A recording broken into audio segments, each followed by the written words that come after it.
My name's Joel, if we haven't met, and together with my wife, Katie, and we're an amazing team. We have the privilege of being pastors of Curate, and it's a privilege of our lives, and God has just been doing amazing stuff this weekend. We had an amazing Good Friday gathering, and a whole bunch of people got baptized here, which was exciting, and then we had, this morning, we had an amazing 9 a.m. gathering here, and then we have had our biggest by a long mile and a whole bunch of baptisms in Whakatane this morning, which is exciting.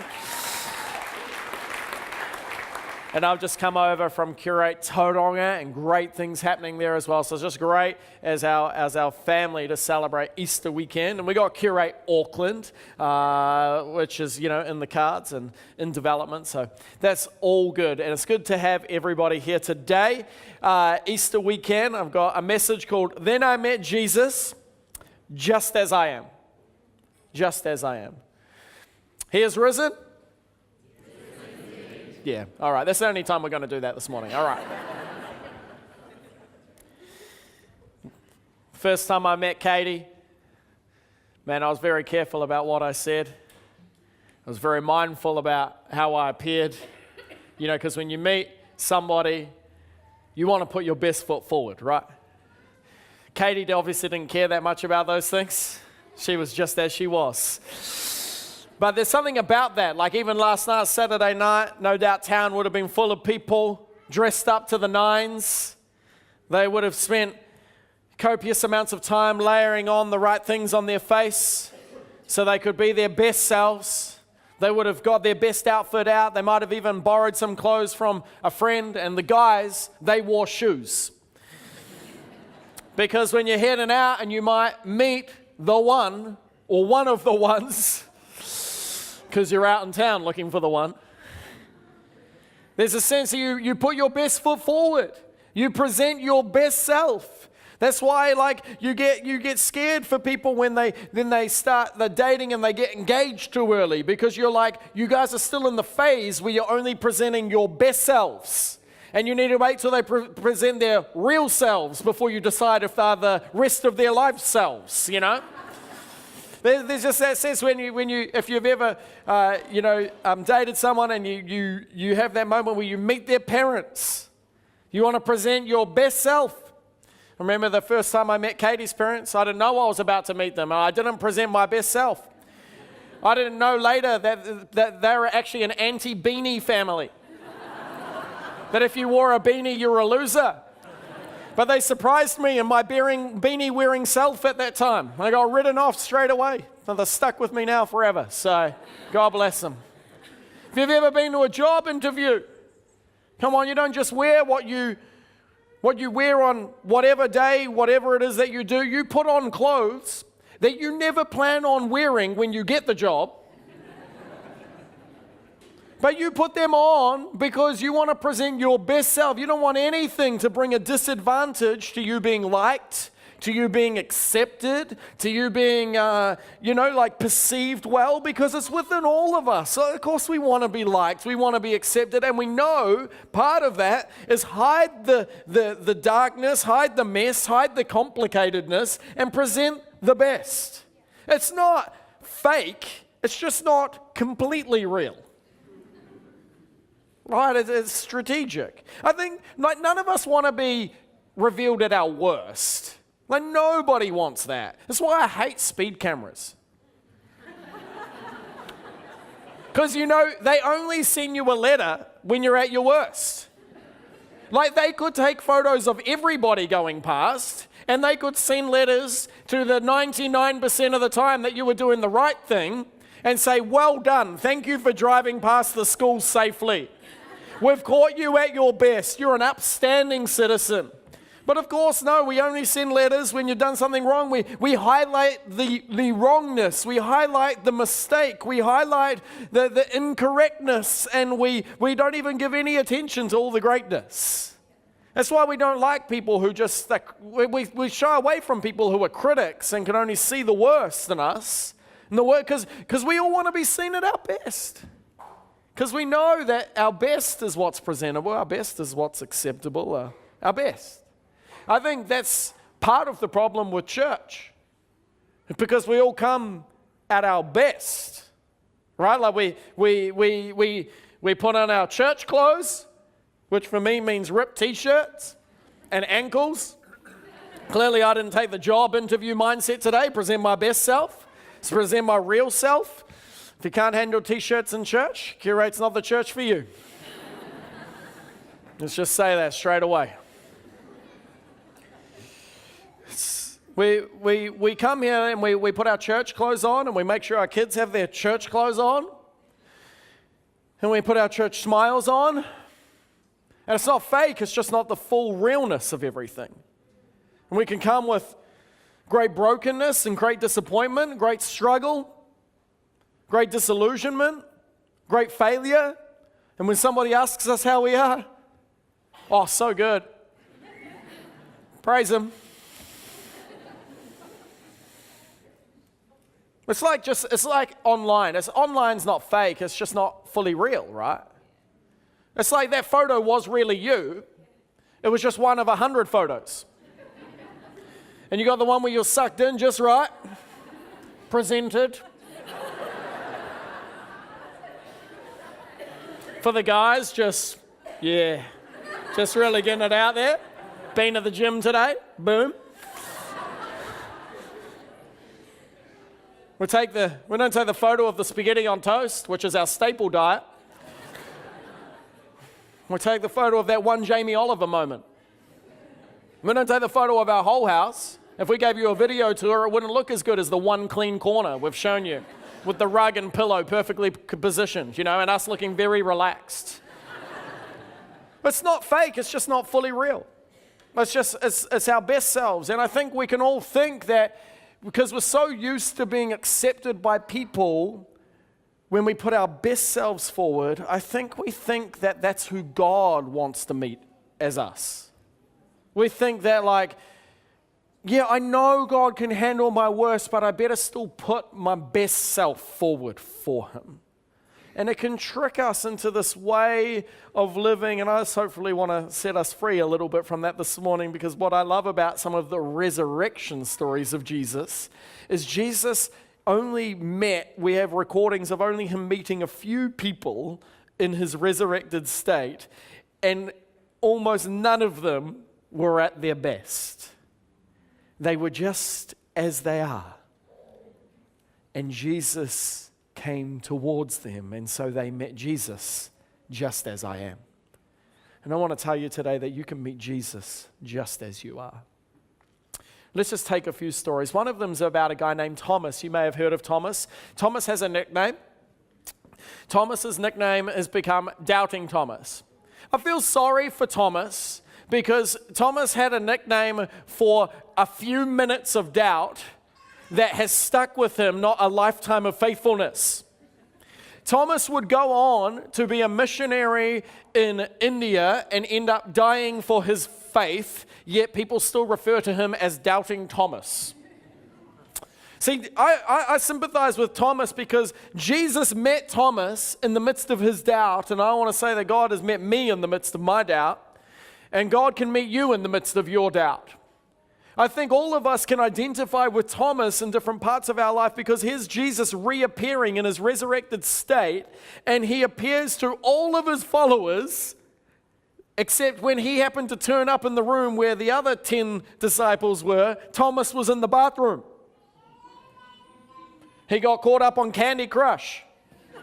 He missed the whole moment. He was there, and Thomas is there, and he's not there, and the other 10 are there, and they see resurrected Jesus. They see the wounds in His hands. They see the wound in His side. And they talk with Him. He talks with them. He eats something, so he's real but spiritual. He's raised, but not in the sort of bodies that we understand. And it's all this weird, mysterious thing. And so these 10 people, they believe because they've seen it. But here Thomas comes back in the room. He's like, what did I miss? Man, Jesus is actually alive. The rumors are true. Mary was right. Those 2 guys that were walking on the road, they were right. He really is risen. He just came here. You wouldn't believe it. He's like, I'm not going to believe it unless I see it myself. And then he says this weird thing. Church people can be weird. He's like, unless I can put my fingers in his nail hands, and unless I can touch his wound in his side. I was like, that's weird for an alive person, but he goes, unless I want to know it for myself. I want to know that I know. I want to touch it. I want it to be real to me. And so unless it can be real to me, I cannot believe. Man, can you feel like Thomas? It's like, sometimes it feels like everybody else knows, but you're still trying to figure out if you know that you know that you know. Sometimes we can think that we're smarter than other people, and we think, well, they haven't really analyzed it. I'm so much more intelligent than all those other church people. I'm a critical thinker. And so they all just get it. They blindly follow it, but I need to see the evidence. We can feel like we're the odd one out. It's just a trick. There's a lot of critical thinkers that believe. But we can feel like I remember being in school and there being like lessons, and I'd feel like the odd one out, where sometimes there were concepts that I just couldn't get that everybody else seemed to get. And I was like, excuse me, miss, could you just explain? I just don't understand. I'd get frustrated because it's like everybody else got it, and I knew I was taking up too much time, but I was the one person who couldn't get it. And I don't know if you feel like that person, it's like, man, it's like everybody else around here gets it. It's like they know something. It's like they've seen something I haven't seen or heard something I haven't heard. But what I love is that we have this mindset that Jesus comes towards people who are full of faith, and he certainly does. But we have this mindset that unless we're full of faith, he can't come towards us. But here's Jesus. He realizes that Thomas is full of doubt, and yet he makes a special appearance just for Thomas. And he comes back and says, Thomas, I heard you're having some troubles. Come on, put your finger in it. Feel it. And he does, and he says, my Lord, I believe. He says, blessed are you, Thomas, for you have seen and believed. But blessed are those who have believed even when they haven't seen. I just want to encourage you today that you can come towards Jesus even with your doubt. What I love about Thomas is he doesn't use his doubt to walk away. He used his doubt to draw towards. He said, if he's real, I just want to see it. Maybe you're here today and you're like, I don't know what's real. I don't even believe there's a God. Or if there is a God, I don't even know which one it is. Well, if you could, in the midst of that doubt, be comfortable with that and come to God and be like, God, if you're out there, I just want to let you know that from the sincere place of my heart, with all of this doubt and questions I have, if you would reveal yourself to me, I'm open to seeing you. I believe even today, or in the next season of your life, if you could come with that sincerity, not thinking that your doubt disqualifies you, but using your doubt to draw near, if he is really real, I believe God will be faithful and meet you within that quest. Because he said, whoever seeks me will find me. And whoever knocks, the door will be opened. And so we don't need to come to him perfectly. We can come to him with our doubts, and he will exchange them in time for faith. There's these other two guys. I think a lot of people who've been around church for a little while could probably identify with these two guys. They've been following Jesus for a few years. They've been keeping up with the whole story, but they've been doing the whole church thing. They're pretty pumped with Jesus. They were excited about him. They thought he was going to be like everything that they had longed for and looked for in a religious leader. They were pretty pumped until he died. Because how they thought the spiritual story went was not how they thought it should go. And so they became jaded. They became disillusioned. They became despondent. They became confused. And because of that, they were walking away from the center of what God was doing in Jerusalem that day. On the Sunday, they were walking away from the city, just downtrodden, jaded, confused. I feel like, man, that's a lot of people that were bought into the religious thing for a little while, and we believed it, and we served in it, and we gave to it, and we lived in it. But then God didn't do things that we thought he should do. And it's like he let things happen that we thought should never happen. And we felt used, and we felt jaded, and we felt disillusioned. And we're walking away from the city with our disillusioned friend. Because disillusioned people always hang out with disillusioned people. Jaded people hang out with jaded people. And they're walking along. Jesus meets them just as they are. Isn't that amazing? That out of all the people he could appear to, he walks with the people who didn't get it and were walking away from it. And it says that he listened to them and their concerns and their questions, and then he taught them. And then at the end of the teaching, when they arrived at the place that they were heading, that they finally realized that the man walking with them all along was Jesus.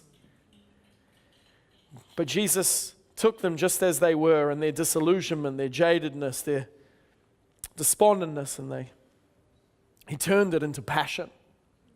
He met them where they were, but he didn't leave them where they were. And there's something about that when you meet Jesus just as you are, if you actually come fully to him with everything that's going on, the good, the bad, the ugly, the secrets, all of that, then he has an opportunity to transform it. Because you can only resurrect dead things. And so if we pretend everything's good and we keep coming to Jesus with all the good things, we don't give him a lot to work with. And so he resurrects their jadedness and turns it into passion, and they run back to Jerusalem and they say, the rumors are true. He is risen. Oh, the third guy, his name's Saul. He would meet Jesus. We're not sure how long exactly, maybe a year after the resurrection. He met Jesus in the midst of his hate. What you need to understand about Saul is he was a racist. He thought his people were more superior to all other people. He was a religious fanatic. He felt it was his call of his religion to tell everybody else that they're wrong by any means necessary. And he had a particular hate for Christians. Not like the hate as in he would post snarky comments on all of their comments or tag their buildings or something, like he had like a hate that would go to them to cause as much harm as possible. He would spend his life, every day of his life, he would get up and think, how can I destroy Christians? That's how much hate was in his heart. And he would go into churches and he would go into homes and he would find Christians and he would drag them away and he would put them before people to whip them, to throw rocks at them until they were dead. He would get them in prison. He would make sure they were executed. That's how much hate was in his heart. That was every day of his life. Who can I get up and kill that believes in Jesus today? That is surely not somebody who Jesus can draw towards. That is surely not somebody who that person's the person that God's like, well, you're dead to me. You're beyond my grace. You're beyond my help. I'm not even going to bother. I'm going to appear to the faithful widow. I'm going to appear to the faithful servant. I'm going to appear to the struggling person. I'm going to appear to these people. Surely if Jesus is going to appear to anybody, he would appear to these people, not the person full of hate. But Paul's run out of people to hate on in his city, so he's going to a new city one day to hate on some people there. He's run out of people to throw in prison. So he's going off to the city and on the road of hate towards his goals of hate. He has a supernatural encounter with the risen Lord. Knocks him off his horse, causes him no longer to be seen, no longer be able to see. He goes blind. And Jesus begins to speak to him. And in that moment, he has a moment of conversion when he realizes everything he thought was true. He saw it from the wrong perspective, and God rewires all of his thinking, and he humbles himself before God. He gets water baptized, and he gives his life fully to Jesus. And he believed in the encounter he had so much that he was no longer the person full of hate, but is one of the most loving human beings to walk on this planet. He endured for the sake of people to hear the message of Jesus and find freedom and salvation and build beautiful communities. He endured whipping, he endured persecution, he endured a time where he actually got stoned to death and they thought he was dead, but he managed to have a little bit of life left in his body and he crawled out of it when they all thought he was dead. He endured hate after hate, and he ultimately would die for his faith. He spent more time in prison than he was able to spend traveling and preaching. That's how much he believed in what he saw. And so God met him in the midst of his hate. caused him to go blind because he needed to change the way he saw everything. When the scales would fall off 3 days later, he saw the world a different way. He saw God a different way. He saw people a different way. And he discovered his purpose and calling was not to persecute the church, but to build it. I don't know what you think disqualifies you from being used by God, from living a life of meaning and purpose. I think that's one stuff up, or that story that you're in the midst of, or your relational setting, or your finances, or just your thoughts, or your addictions. We've all got these things that if we believe the lie, they disqualify us from being used by God in a powerful way. But if Jesus can come and meet with Paul in the midst of his hate, and in that place discover purpose as a murderer and a hater of the church, I think we're all pretty good in this room. Lastly, Jesus appears to Peter in the midst of his regret. We're going to tell a bit of Peter's story, then give a bit of context and finish with Peter's story, and we'll be done. But it's Peter. Peter was one of Jesus' closest friends. He had followed Jesus for 3.5 years. Everywhere Jesus went, Peter was there. When Jesus slept, Peter slept next to him. When Jesus ate, Peter ate. When Jesus walked, Peter walked. If Jesus went to a town, Peter was there in that town. When it was time to hop in a boat, Peter rowed.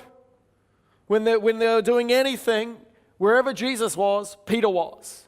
All of the highest moments of Jesus' life, Peter was there. Every healing, every miracle, every moment. The time where when Jesus somehow got transformed into his glorious heavenly image and he got a glimpse of it, Peter was there watching on.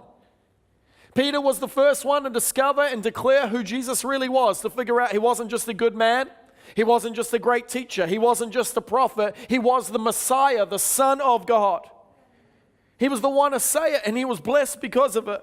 He was the one that was pegged to be the leader of the church when Jesus would go. Peter was the guy.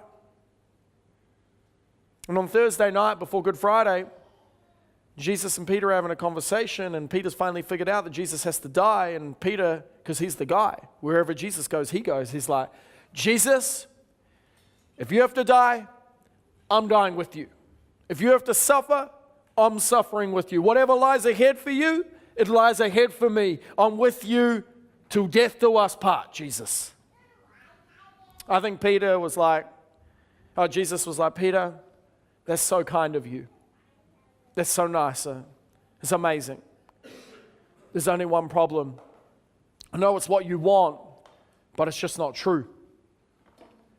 Because actually tonight, in my darkest hour, when I most need the help and support, I'll be all alone because you would have ditched me and denied me. So here's Jesus in the midst of his trial. It's corrupt, it's set up, it's fully against him. He's guilty before even being able to be proven anything. It's completely unjust. The whole system is horrible, and he's getting beaten between it and slapped between it and whipped between it. He's being mocked between it. They're putting thorns on his head and gowns over him, like mocking him as a king, the king of the universe. And here he is taking it all. When Peter snuck up into the outer courts of the courtroom, he's warming himself by the fire, and a servant comes up to him and says, "Hey, aren't you with that Jesus guy?" No, I've never seen that guy in my life. He's fearful. He's human. 3 times it happens before the rooster would crow at the next day's dawn. And it says that Peter would break down when he realized that Jesus' words were true, that in his darkest hour, Peter would be nowhere to be found. So he weeps and he runs because he's full of guilt, shame, and regret. The only problem was, before he would get the courage back to come back to Jesus, he wouldn't have any time to, because Jesus is now dead. He missed the moment. He didn't get to gaze upon the cross. He didn't come to the foot of the cross and be able to say, "I'm so sorry, Lord, but I'm here now." So Jesus is dead, and Peter's filled with regret. And so when the rumors start to fly that Jesus has risen, No wonder Peter runs to the grave. Because he's got something to make up for.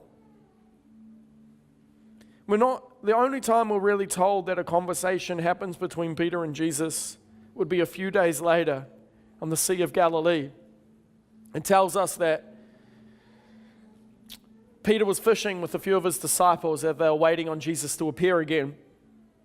And they hadn't caught any fish, and somebody from the lakeshore would call out to them and say, "Have you caught any fish?" "No." "Try it on the other side." "Oh, that's preposterous. But hey, we remember the last time we did that. It was Jesus." Peter clicked. He's like, "That's my Lord." So he strips off. He doesn't help with the fishing. He's coming to Jesus just as he is. He dives in, swims faster than a boat. Quite a swimmer. Gets to the shore sopping wet, and I think he probably wants to have a conversation with Jesus. He comes with all of that stuff, but Jesus isn't really interested in talking about it yet. He just says, "Peter, you must be hungry. Come on, let me make you some breakfast." Have some breakfast, and then they go on to have a conversation.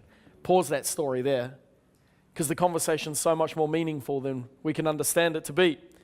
Because Peter lives within a cultural context, within a religious understanding, within a national heritage, which informs the depth of the conversation that is about to happen, that is lost in our translation because we do not know what Peter knows.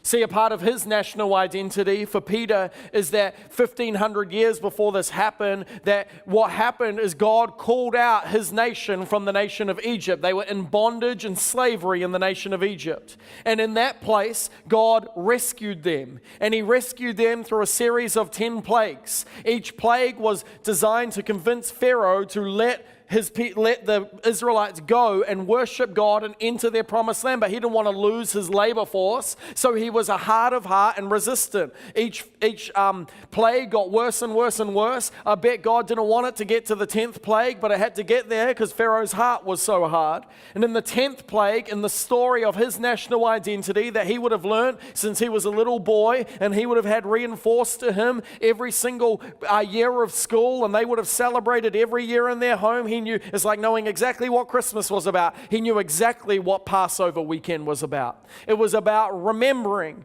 the time that the 10th plague would come, and that the firstborn child of everything in the nation of Egypt would be killed unless that family happened to take a 1-year-old lamb, perfect and unblemished, and sacrifice it on the altar. Take the blood and sprinkle it over their doorway as a spiritual covering, and then take the lamb and eat it as a celebration feast, because tomorrow we walk in freedom. So that's his understanding. And for 1,500 years, on Easter weekend, Passover weekend, to the Jewish people, they would kill a lamb that they loved, and they would remember that story, but they wouldn't just remember what happened. They did it as a foreshadow of something they believed would happen, that one day the perfect lamb would come. And there would be no need for this, because this was only a glimpse of the real.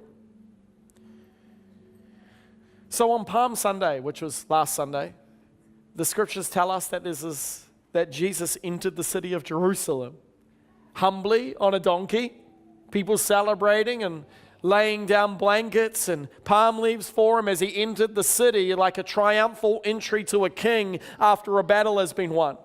But at the same time Jesus is entering the city on Palm Sunday, I want to tell you there are thousands of sheep that have been raised in Bethlehem, because Bethlehem is the area in Israel where the sheep are raised for temple sacrifices. So at the same time the son who was born in Bethlehem is coming into the city, thousands of sheep that have been raised in Bethlehem and are 1-year-old are being brought into the city by shepherds so that families would be able to purchase them. And those families would take the sheep to their home, and they would love that sheep for a week, and they would give it a name, and it would become a pet, because a sacrifice has to mean something. If it doesn't cost you anything, it's not really a gift. If it doesn't mean anything to you, it's not really a sacrifice. So it'd have to become a meaningful sheep. And then on Good Friday, Passover Friday, on Friday evening, the family would bring the sheep to the temple. And at that place, they would present it to the priest for the priest to slit its throat and sprinkle the blood, and then they would take it home and cook it and celebrate freedom.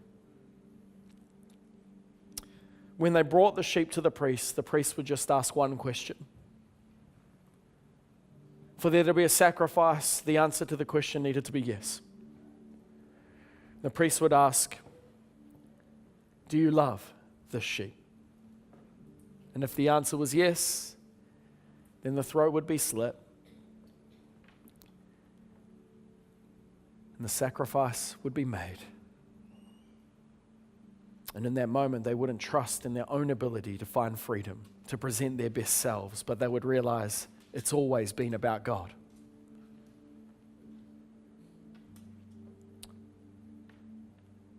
So Peter and Jesus, let's pick that story back up as we close. Jesus says to Peter as they take a walk on the beach, Peter, I know you're full of regret. I know you're full of shame. I know you're full of guilt. I know you've got all this going on, but I just have one question for you, Peter. Do you love me? Peter says, you know, Lord, that I love you. He says, well, go and feed my sheep. It's like speaking over his calling and his future to be a leader in the church. But he's denied him 3 times, and I think Peter doesn't get yet that Peter still thinks, like all of us, that we need to present our best selves to God, and if we can be good enough for God, then we'll be accepted. If our faith is sometimes not so much in God's ability, but it's in our ability to be good enough for Him, to present our best self to Him, because we're so used to thinking if we present our best, then we'll be accepted. So Jesus presses Peter further because he denied him 3 times, and so he needs to understand 3 times that is Jesus good enough for him, because he's never going to be good enough for Jesus. And so he says to Peter again, do you love me, Peter? He says, Lord, you know that I love you. He says, go feed my sheep. And then the 3rd time, Peter gets it now. It's echoing of all of his understandings. He says, Peter, do you love me? And I know Peter got it because it says he broke down. He cried. He said, Lord, you know everything.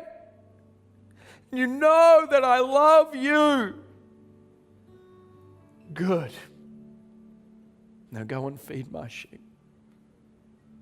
I think we all need to have a moment like Peter, where we realize God's not interested in our best selves. God's not impressed by our good behavior. God doesn't need us to hide our secrets and our shame and our regrets and our doubts and our hate. God doesn't need us to be the things we're not. He needs us to trust fully in what He's done. And so He asks us the question today. Do you love me just as you are? Here's the thing. God presented His best self to us. His best self was coming in the form of humanity. His best self was a servant. And the ultimate picture of His best self was His bloodied self. Pierced, beaten, exhausted, shamed, mocked, humiliated. That was God's best self. Because no greater love is this, than a man would lay down a life for his friends. This is God's best self. But that is not the end of the story. This is the part of the story that means you can come just as you are. But the resurrection promises that God will never leave you just as you are.